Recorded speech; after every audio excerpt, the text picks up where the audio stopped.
Hi everyone, welcome back to the review section. Now, as it turns out, Steve didn't just have this one minor incident. He was actually exposed after an anonymous tip in July that he was involved in more than one romantic relationship with subordinates.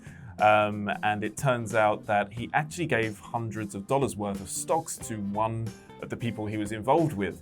Now, the company soon realized that they let Steve off the hook way too easily, and they're now taking legal action to try and recoup his severance package, basically. Let off the hook. Recoup.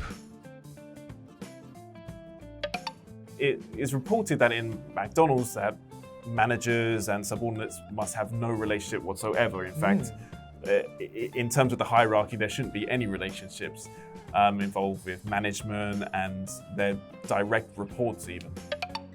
Direct report. Now, it has been said that apparently at McDonald's they did have this very boisterous party atmosphere. And this may sound like a lot of fun, but that doesn't mean that it doesn't lead to a toxic environment. I think we can all agree that what Mr. Easterbrook did was pretty egregious, right, I would say. But even if your behavior doesn't lead to other egregious incidents, such as the incident involving him and his subordinates, that doesn't mean that it isn't a problem.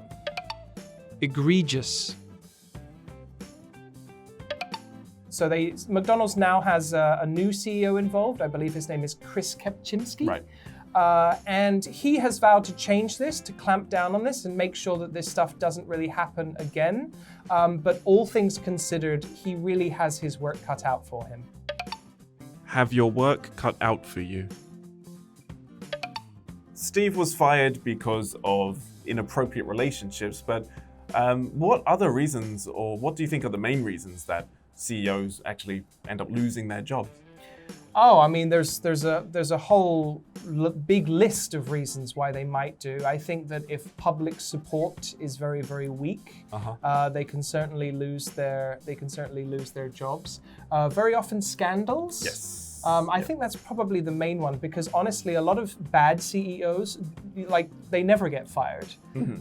I can tell you a few sports owners that I think should get fired, who don't. But yeah, I would say in general, maybe a scandal here or there. Yeah, it's definitely scandals, right? Or I know in some companies, maybe in more East Asia, that if a subordinate does something very bad, that the CEO will sometimes follow. I've actually heard this happen before, or maybe not CEO, but the head of a department maybe. Right. This has happened in several police departments.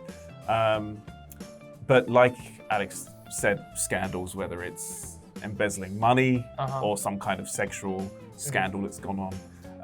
I think there's also, if it's a public company, then sometimes the stakeholders, the major stakeholders, they can have a vote of confidence.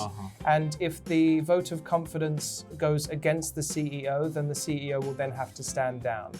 I think that is something that can happen. Right, definitely. Yeah. So anyway, that does it for our review section, and we'll see you in the next unit.